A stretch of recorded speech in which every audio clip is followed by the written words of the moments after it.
A Futesdro-me Fala de é um podcast do Gabinete de Futebol da Escola Superior de Desporto de Rio Maior. Neste episódio entrevistamos o coordenador do Departamento de Observação, Análise e Scouting da Federação Portuguesa de Futebol e analista de vídeo da Seleção Nacional A. O Mr. Bruno Pereira vai-nos explicar como funciona e quais são as dinâmicas do seu departamento e como trabalha a observação e análise em contexto de seleção. Fiquem para ver ou ouvir nas nossas plataformas mais um momento de partilha e reflexão. Olá a todos, sejam bem-vindos a mais um episódio da rúbrica A Futesdro-me Fala de. Hoje estamos de volta para mais uma conversa, mais um momento de partilha sobre a observação e análise. Desta vez temos connosco o Mr. Bruno Pereira, o coordenador do Departamento de Observação, Análise e Scouting na Federação Portuguesa de Futebol. Mr. Bruno, antes de mais, muito obrigado pela sua presença. É uma honra para nós poder ter alguém como o Mister aqui connosco a partilhar. Hoje, essencialmente, vamos falar da organização de um gabinete de observação e análise, mas também outros pormenores de análise, ou da observação e análise, em contexto de seleção. Há pouco referi a sua função na Federação, algo que já faz há quase 4 anos, mas a verdade é que o seu percurso acaba por ser interessantíssimo. E iria começar mesmo por aí, a pedir para nos explicar até como chegou a esta posição de coordenador na Federação Portuguesa de Futebol. Pronto, antes de mais, também boa tarde. Obrigado pelo convite. É sempre bom partilharmos as nossas experiências. Depois, o meu percurso foi assim um pouco invulgar. Eu entrei na Federação em 2002, em janeiro de 2002, fruto da necessidade de mudar de vida, de ser pai pela segunda vez e de necessitar de mais dinheiro para o meu rendimento normal de casa, e surgiu esta oportunidade de entrar na Federação como técnico de equipamentos. E de 2002 a 2008, finais de 2008, foi essa a função que tive, numa fase inicial ligada às seleções de formação, depois logo em 2003 ligado à técnica de equipamentos como na seleção principal, e fui sempre desenvolvendo algum interesse pelo jogo. Também fui ex-jogador, num contexto de nível baixo, mas também joguei. E foram-me sempre achando alguma piada da forma como o que eu perguntava, o que eu questionava. E depois, quando houve a oportunidade de ingressar no departamento, eu fiz a minha candidatura. De uma certa forma, houve alguma surpresa, porque existia um percurso definido para mim na coordenação dos técnicos de equipamentos.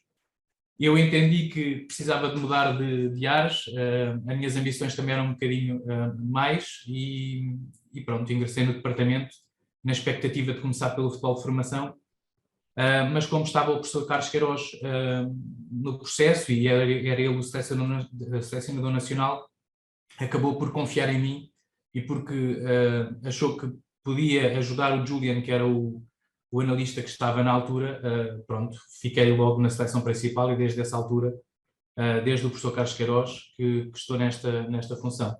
Em 2018, houve a necessidade de criar um departamento. Ele já existia, mas dotá-lo de outras ferramentas e de outras atividades, e foi-me proposta a coordenação desde 2018, desde setembro de 2018, que coordeno o Departamento de Observação e Análise e Scouting aqui na Federação Portuguesa de Futebol. Iríamos também continuar por esse departamento. A nossa pergunta seria um pouco pela organização desse departamento, porque diríamos, e o Mister saberá esclarecer, será um pouco diferente a organização de um departamento em contexto de seleção para um contexto de clube. Pronto, eu partindo um bocadinho do topo à base, nós temos um analista em cada equipa, sobretudo equipas de competição, e os grandes desafios que enfrentamos é sempre, nós temos um período preparatório muito grande, em que temos muito tempo para desenvolver trabalho, temos sempre muitas solicitações, porque os treinadores também têm mais tempo para avaliar, para analisar e para criarem conteúdos para que sejam observados. E depois temos, nos períodos competitivos, temos períodos muito curtos, onde se treina muito pouco, onde temos os jogadores em diversos picos de forma e em que tudo é muito intenso. As grandes diferenças, eu nunca trabalhei no contexto de clube, mas entendo que as grandes diferenças sejam essas, é que nós temos um período preparatório muito grande, que nos permite ter um volume de trabalho grande, mas que depois temos de ser muito precisos e muito objetivos na forma como passamos a informação aos atletas, porque para além de treinarem, terem pouco tempo para treinar, também vêm um pouco encharcados de informação dos clubes, e aqui temos que ser muito focados na estratégia, temos que ser muito objetivos para dar os conteúdos necessários para que eles absorvam aquilo que para nós é importante a nível da nossa equipa, mas também um bocado focado na estratégia dos adversários que vamos defrontar. Há pouco falava dessa questão de terem vários analistas e pelo menos um analista por equipa, mas existe também essa permuta por modalidades. Sei que o Mister, por exemplo, também já foi analista no futebol praia e no futsal. Como é que é feita essa organização e como é que vários analistas conseguem ir do futebol para o futsal e para o futebol praia e misturando também vários escalões? A realidade é que é um recurso. Há pessoas que estão alocadas ao futebol praia, que são do futebol praia, do futsal, as que são do futsal, e as do futebol, a que são do futebol. Não diverge muito, as equipas de competição têm sempre o mesmo elemento, até por uma questão de estabilidade, até por uma questão de percurso. Eu vou dar um exemplo, o Sub-16, o Sub-17 do ano passado vai acompanhar o Sub-18 deste ano, porque é a próxima equipa de competição que serão os Sub-19. Essa equipa de Sub-18 deste ano vai ter acompanhamento Sub-17, Sub-18 e Sub-19, por isso há uma intenção clara de estabilidade, mas depois existem superposição de datas de algumas seleções e há necessidade muitas das vezes de chegar alguém do futebol, ingressar em estágios de futsal e daí depois, com a ajuda dos treinadores, criarmos algumas rotinas e dinâmicas que sirvam a essas equipas. Claro que não vamos ser tão efetivos ou tão eficientes como seremos no futebol, quem é do futebol, ou quem é do futsal não será tão efetivo, se calhar no futebol, mas pronto, para uma questão de agilizar trabalho e de que cada seleção não tenha, que tenha sempre um analista, às vezes há essa necessidade de alguém do futebol fazer futsal, e do futsal fazer futebol, e do futebol praia fazer futebol, há sim essas necessidades. Em relação ainda à questão do departamento, ou da coordenação do departamento, como é que o departamento se liga aos analistas e posteriormente à equipa técnica? Como é que é feita essa ligação? Se é o departamento, se é a coordenação do departamento que tem já algumas diretrizes, ou é tudo feito através do treinador principal, ou como é que é feita essa ligação entre departamento, analistas e equipa técnica? Eu acho que essa foi a grande diferença que existia do passado e agora para o espaço atual que temos. Se num passado éramos muito fruto daquilo que só os treinadores pretendiam, chegou-se à conclusão que a Federação tinha que ter aqui uma base de trabalho que suportasse a base de dados federativa e que se assegurassem alguns princípios que fossem transversais desde a seleção A até aos miúdos, até porque o percurso que se prevê e que se promove é de continuidade, e alguém começa no sub-15 que acabe na seleção A e que esse percurso seja registado. Temos uma base de informação que é solicitada por nós, departamento, mas depois, como é óbvio, cada equipa técnica, cada treinador principal tem as suas especificidades e pede e requisita contextos diferentes para cada analista.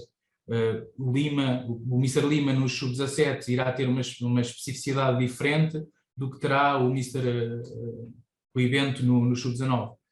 E isso depois sim é um ajuste que o analista tem que fazer dentro de cada estrutura técnica.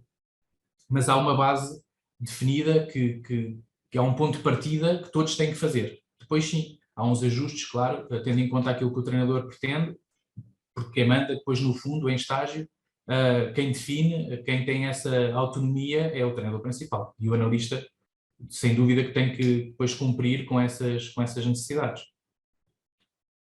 Muito bem. Eu passaria agora para uma fase de competição. Ou, aliás, de preparação para uma competição, porque, como disse, em contexto de seleção, é passado muito tempo em período preparatório. Eu começaria por perguntar, não especificamente agora, por exemplo, para um campeonato do mundo, mas para uma grande competição, quando é que é iniciada essa preparação? Quando é que o trabalho do analista começa a ser realizado, sabendo que ah, muito possivelmente algumas seleções ainda vão ter alguns jogos amigáveis, algumas se calhar mudarão até de treinador, as convocatórias poderão ser completamente diferentes. Quando é que inicia realmente esse trabalho e como é que é realizada essa preparação? Eu posso dar o exemplo desta última janela que tivemos, a de junho, que foi a Liga das Nações, e depois também já um bocadinho em perspectiva do que será a janela de setembro, que é os últimos jogos de qualificação, perdão, e também o que é que vai ser o nosso período de observação para o Mundial, que isto tudo se interliga. Começámos este ano por não nos termos qualificado em novembro. As datas de março, que normalmente são datas de jogos particulares, foram preenchidas com jogos de play-off. Por isso, logo aí houve um encurtamento do tempo de observação que temos para as janelas de junho e das janelas de setembro. Porque tivemos esses jogos oficiais que nos exigiram um tipo de trabalho diferenciado. Depois desse play-off, qualificámos-nos, tivemos uma janela de 4 jogos em 10 dias em junho. Nós tentámos antecipar o mais possível o play-off, desde janeiro a março, mas já a olhar, com um olhar leve, mas já a fazer algum trabalho para as janelas de junho. Maio, junho, que foi no início de junho. Depois do play-off acabar é que intensificamos esse trabalho. O que é que fazemos? O objetivo do primeiro jogo fica fechado, fazemos todo o trabalho referente ao primeiro jogo logo no período preparatório, o mais rápido possível, porque é um assunto que está fechado. Depois, nos jogos seguintes, como eles vão jogar entre si e nós vamos ter mais informação e mais informação concreta, porque já houve a convocatória, já se sabe os jogadores que estão em competição e já é uma coisa mais fidedigna, já começamos a ter informação mais sólida para fazer uma observação mais objetiva para os adversários seguintes. Por isso, jogámos contra a Espanha no primeiro jogo, tínhamos tudo fechado da Espanha uma semana depois de acabarmos os jogos de março. Depois andámos, claro, a adiantar todo o processo da Suíça, o processo da República Checa, e deixámos o último jogo da Suíça, porque já era um segundo jogo contra a Suíça e já íamos ter pelo menos 3 jogos nesta janela para observar, menos esmiuçados, porque, como é óbvio, já íamos jogar com a Suíça cá. Por isso o nosso processo é sempre muito de antecipação. E como eram 4 jogos num curto espaço de tempo, as grandes limitações que nós temos são um bocado estas, é que temos muito tempo para ter informação, depois, em 10 dias, temos que preparar 3 jogos, não é? Porque um deles já estava completamente preparado, temos que preparar 3 jogos com curtos períodos de intervalo, onde os jogadores já estão mais cansados, e então o grande objetivo dessa análise é muito ser sucinta e objetiva. Esses são as nossas grandes preocupações. Depois, acabou o estágio de junho. Eu, antes de começar o curso de treinadores, que estive com o Mr. Mauro, com o professor Mauro, finalizei logo a janela de setembro. Eu, na semana que estive após o término do estágio de junho, finalizou logo todo o trabalho, pelo menos aquele que me diz respeito, e depois tenho o Ricardo, que é a pessoa da equipa técnica nacional da Seleção A, que me subentende e que irá fazer uma outra filtragem ao trabalho que é executado. Ele ficou logo finalizado nessa semana, e para dizer que esta semana, a semana passada e os 2 primeiros dias desta semana já foram a preparar a Coreia do Sul e o Ghana para o Mundial. Por isso, é sempre com um período grande de antecipação que nós trabalhamos.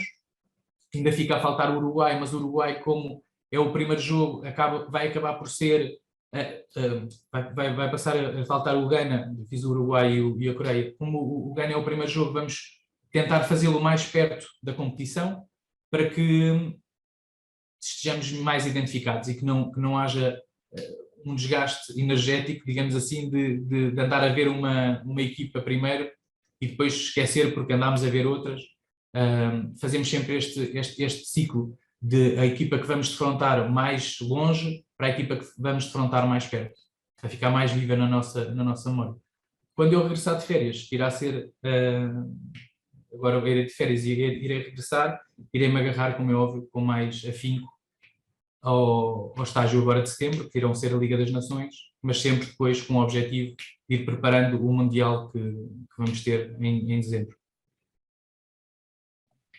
Mr. Bruno, no encadeamento da última pergunta e entrando agora um pouco mais especificamente naquilo que é o processo de observação e análise, perguntava-lhe como é que é realizada a análise do adversário, tendo em conta as particularidades que o Mr. já referiu e outras particularidades que encontra naquilo que é este trabalho no ramo da seleção nacional.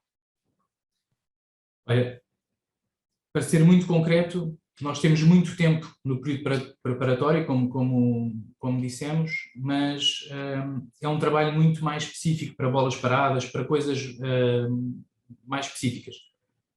A forma como depois olhamos para o jogo é de uma forma muito qualitativa, até porque, como disse, a informação que nós passamos aos jogadores, como não pode ser no treino, porque temos muito pouco tempo para treinar, os jogadores chegam-nos normalmente à segunda-feira e jogam ao domingo, e os 2 primeiros dias são de recuperação, acabamos por não ter muito tempo para pôr em prática as nossas ideias, muito pouco tempo também para dar as diretrizes estratégicas. Elas são dadas muito depois nas palestras. E então é muito objetivo, é o que eles fazem, qual é o padrão e qual é a exceção. E o que é isto do padrão e da exceção? É nitidamente como é que eles saem em construção, saem curto, a quem ligam a segunda fase, como ligam a criação, como chegam à finalização, se o fazem desta forma, se o fazem de uma forma muito mais abreviada, se abdicam da primeira e da segunda fase e jogam mais direto, coisas muito concretas, muito objetivas, que nos permitam identificar debilidades do adversário e também notar no adversário alguma coisa que tenha de ponto forte, que seja um ponto fraco nosso. Porque também o identificamos, também o observamos e também o tentamos combater mais no contexto palestra, muito menos no contexto treino, porque temos pouco tempo de treino para treinar, mas é muito esse o foco. O foco é muito objetivo naquilo que temos que fazer e naquilo que os outros fazem que nos podem condicionar. E nessa tentativa de encontrar os padrões e as tendências dos adversários, que critérios é que têm para escolher os jogos que vão analisar? Principalmente tendo em conta que existe, como o Mister referiu, um grande período preparatório em que muitas vezes os jogos amigáveis que o adversário realiza têm particularidades bastante diferentes dos jogos oficiais, seja na convocatória, muitas vezes o próprio sistema de jogo, em que as equipas ainda estão a encontrar a sua forma pretendida de encarar, neste caso, o Mundial ou uma grande competição. No fundo, que critérios é que o seu departamento tem para escolher os jogos que vão ser analisados? Nós temos aqui 2 realidades. A realidade da seleção A, que tem informação suficiente de todos os tipos de imagem de televisão, imagem tática, depois sub-21, que já começam a ter também muita coisa. Depois vamos tendo as realidades das seleções jovens que sobrevivem da interação ou da troca de filmagens entre federações, porque não há nenhuma base de dados como o iScout ou o Instat que tenha esse tipo de informação. Por isso, nesse contexto, vivem com o que chega, ou com aquilo que é pedido às federações, e muitas delas não correspondem ao pedido. Vamos ter que andar a pedir a outras federações para ver se conseguimos ter alguma informação, e muitas vezes a informação que temos é de jogos ainda mais atrasados. Por isso, o que se perspectiva é perceber se aquela seleção tem alguma dinâmica ou algum padrão que possa ajudar a minimizar os problemas que possamos vir a encontrar. Por isso, no contexto de formação, temos essa dificuldade e é muito de troca de jogos entre seleções. Depois, na seleção A e no sub-21, que temos mais informação, existem 2 contextos. Agora, há muito poucos jogos particulares nas seleções nacionais. E eu estou a dizer muito poucos porque no contexto mundial vou ter esse problema, ou melhor, já estou a ter esse problema que depois acaba por ser, como é óbvio, um problema. O que é que fazemos? Nós nas bolas paradas observamos todos os jogos, e eu dou-te um exemplo. Aqui na Liga das Nações, nós observamos todos os jogos da qualificação para o Europeu e alguns jogos do Europeu, de todas as seleções que encontramos nesta janela da Liga das Nações.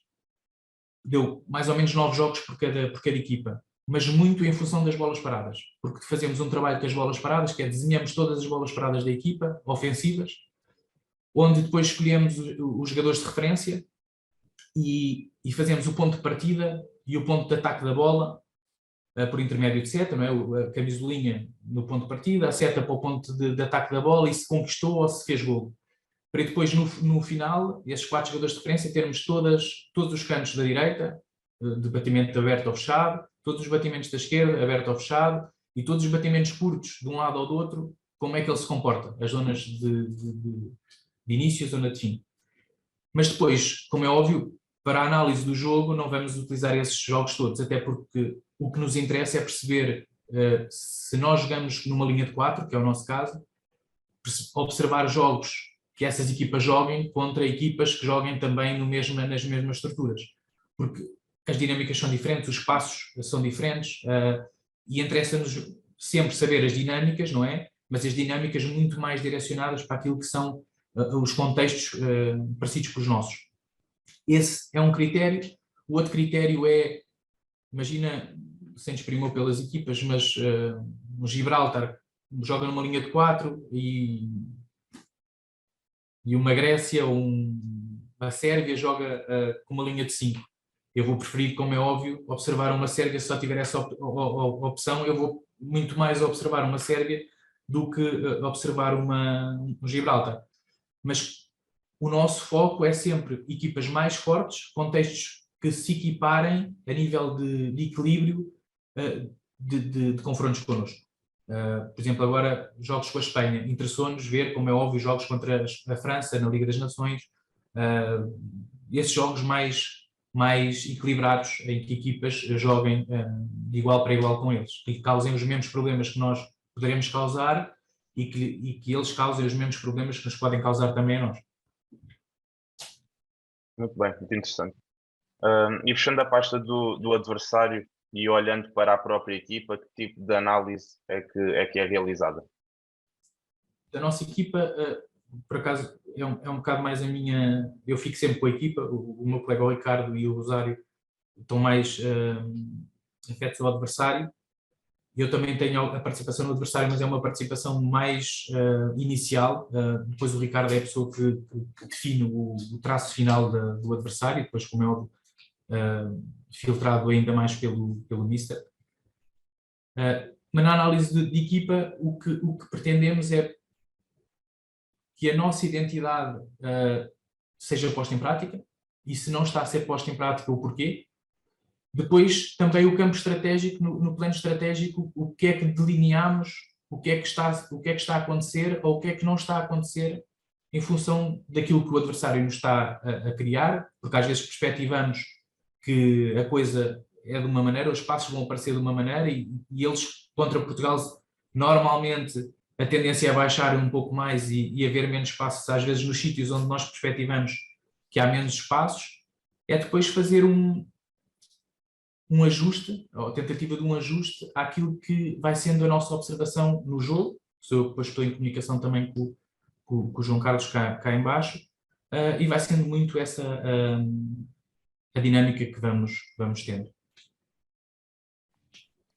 Tocando agora no ponto que o Mister já referiu, a questão dos meetings, perguntava-lhe como é que é então passada a mensagem aos jogadores através desses mesmos meetings e que características é que acha mais importantes nessa passagem da mensagem, assumindo que, como o Mister referiu, que alguns jogadores podem já vir com um excesso de informação dos clubes, com cansaço acumulado, e nesse sentido perguntar também se existe essa vontade dos jogadores em receber informação, como é que é a recepção por parte deles a esses meetings.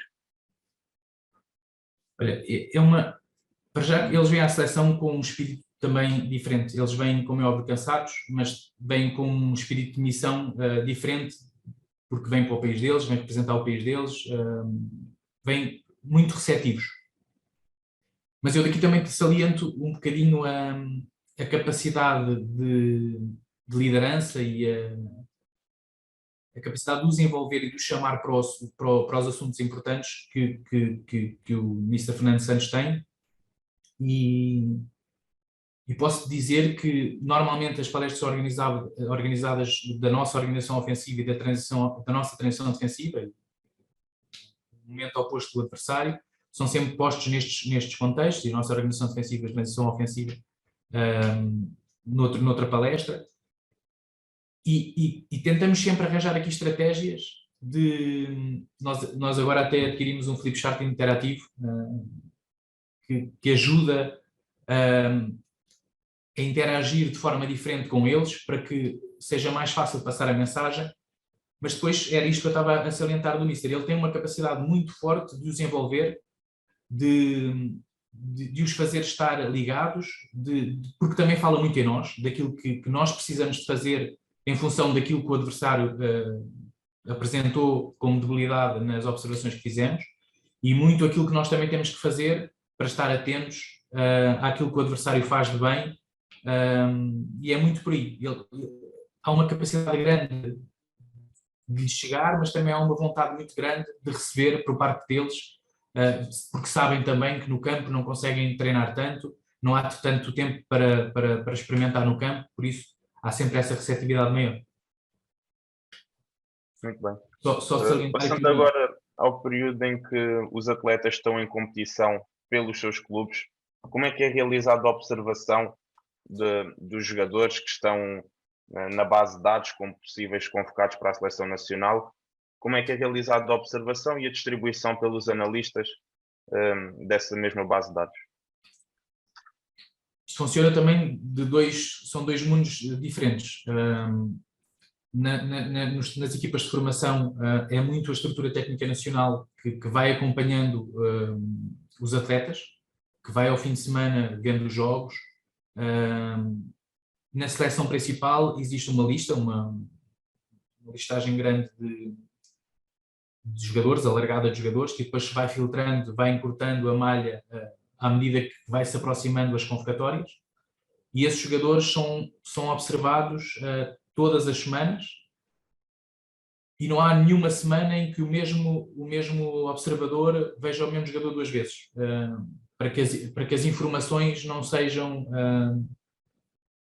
como é que eu ia dizer isto, viciadas, digamos assim, para não estar aqui vinculado sempre a um jogador. Há sempre mais do que uma pessoa a ver esse jogador, e como normalmente jogam a Liga dos Campeões, estes jogadores jogam Liga dos Campeões e outras competições, acaba sempre por semana haver sempre duas observações distintas, ou melhor, de duas pessoas distintas ao mesmo atleta, o que faz com que não haja nenhum, como é que eu ia dizer isto, não se vincule aquele atleta àquele tipo de observador. Todos observam toda a gente, o que faz com que as observações sejam muito mais precisas. Entrando agora na reta final, vamos finalizar aqui com o departamento, que é coordenado pelo Mister, e perguntava-lhe então quais é que pensa serem as grandes diferenças de um departamento de observação e análise em contexto de seleção e em contexto de clube. Que particularidades é que pensa que existem no contexto de seleção? Olha, eu tenho pouca, ou melhor, eu fui dizendo isto durante aqui a nossa conversa. Eu não tenho uma experiência de clube, mas aquilo que são as sensações que tenho é que é tudo muito mais intenso nos clubes, é tudo muito mais rápido, acontece tudo muito mais rápido. Há muito menos tempo para este período preparatório que nós temos, mas depois também tem ali equipas que não jogam estes microciclos congestionados, estes períodos congestionados têm mais tempo do que eu tenho depois no período competitivo, porque nós normalmente temos 2 a 3 dias entre jogos, e equipas que não tenham períodos congestionados jogam de semana a semana, por isso têm mais tempo de poder apresentar trabalho e mais tempo para trabalhar a própria equipa e o adversário. O que eu sinto é mesmo isso, é que nós temos muito tempo no período preparatório, mas depois no período competitivo temos muitas limitações porque temos que ser muito práticos e muito pragmáticos e muito objetivos, coisa que se calhar nos clubes há um pouco mais tempo, aqueles que não têm períodos congestionados, porque senão os que têm períodos congestionados, como os Portos, os Benficas, os Sportings, os Cities, esses é um período competitivo meu o ano inteiro. Deve ser muito desgastante. Vamos finalizar A então. única coisa que tenho, deixa-me só dizer isto, a referência maior que eu tenho num contexto que eu posso sentir parecido com aquilo que é um trabalho de uma equipa, e que uma equipa que tenha competições europeias, é as fases finais dos campeonatos do mundo ou da Europa, onde aí sim o trabalho se assemelha muito, porque é um mês e uns dias, sempre com uma intensidade de trabalho muito parecida com aquilo que os clubes fazem, né? Sobretudo aqueles clubes grandes que têm mais do que uma competição, que eu ouvi dizer mais do que uma competição. Por isso, eu tenho o melhor dos dois mundos, digamos assim, eu consigo estar num período preparatório que me deixa algum tempo para fazer as coisas e depois, pronto, como é óbvio, tenho aquele período competitivo mais apertado, mas que é um período competitivo curto, no máximo 10 dias. No limite, pronto, nos campeonatos do mundo ou da Europa, acabam por ser um bocadinho mais tempo, mas não é tão intenso como o clube, digo eu, é a sensação que tenho. Muito bem. E tendo em conta todas estas nuances que fomos falando ao longo da nossa conversa, como é que, com isso é de perspectiva, o futuro da observação e análise, seja numa perspectiva global deste processo, mas também do departamento que o Comissário coordena e mesmo em contexto de seleção, de que forma é que é perspectivado o futuro desta área que é muito abrangente? Olha, essa é uma boa pergunta. Eu, quando li o guião, andei aqui de volta de uma resposta e eu tenho muitas dúvidas. Eu tenho muitas dúvidas porque o futebol é tão rápido, isto evolui de uma forma tão constante e tão rápida, que eu não te consigo dizer o que é que vai ser o futuro. Eu sei que há uma coisa que vai ser inevitável, é nós querermos ter cada vez mais o conhecimento do adversário da nossa equipa, o maior que podemos e que conseguimos. De como é que vai ser, não sei, porque isto está sempre em mutação, está sempre numa evolução tremenda. Acho que vai ser muito com a recolha, quanto mais dados tiveres e quanto os melhores souberes ler, melhor. Mas também não vais deixar de ter que ser objetivo e sucinto, e eu diria até capaz de os ler de uma forma meticulosa e rápida, para que não percas muito tempo, porque esta vida, pelo menos a vida que eu conheço, e o professor Mauro também a conhece bem, é uma vida que nos exige muito tempo. E temos tanto ao dispor hoje em dia, tanta informação, que se não a soubermos ler e se não a soubermos priorizar, acabamos por nos sentir inundados e não saber por onde é que havemos de nos virar. Por isso, eu acho que é uma pergunta boa de se fazer, mas eu não tenho resposta. Eu acho que nos vamos ter que adaptar, porque o futebol é isto também, é um bocado de adaptação, é percebermos o que é mais importante neste momento, o que é mais importante naquele momento, por onde é que as tendências também estão a ir, o que é que acreditamos, quais são as nossas bases, as nossas fundações, aquilo que o clube e a equipa têm como padrão, e acho que é muito por aí. Acho que é muito olhar para nós e depois conseguirmos ver o outro como uma parte estratégica, como é que iremos abordar aquele ou o outro, sabendo o que é que somos e fazendo bem aquilo que queremos. Acho que é muito por aí. Muito bem, Mister. Entramos no capítulo final da nossa conversa e só nos resta agradecer. Essencialmente, agradecer pela disponibilidade que demonstrou, que, diga-se também publicamente, foi imediata, mas também pela qualidade da partilha que nos pôde proporcionar, pela abertura que nos pôde demonstrar aqui em responder a todas as nossas questões, para podermos ter um bocadinho mais de informação, um bocadinho mais de conhecimento, e é essencialmente isso que queremos destacar neste nosso grupo, que se baseia nestes valores de partilha, mas também de aumento de conhecimento. Portanto, muito obrigado uma vez mais. Eu é que agradeço. Agradeço a todos a disponibilidade. Fugi um bocadinho da minha praia, mas pronto, acho que foi missão cumprida, digo eu. Obrigado, Mister. A Futesdrum fala de um podcast da Escola Superior de Desporto de Rio Maior. É um espaço para os alunos, um espaço de partilha e um espaço de reflexão.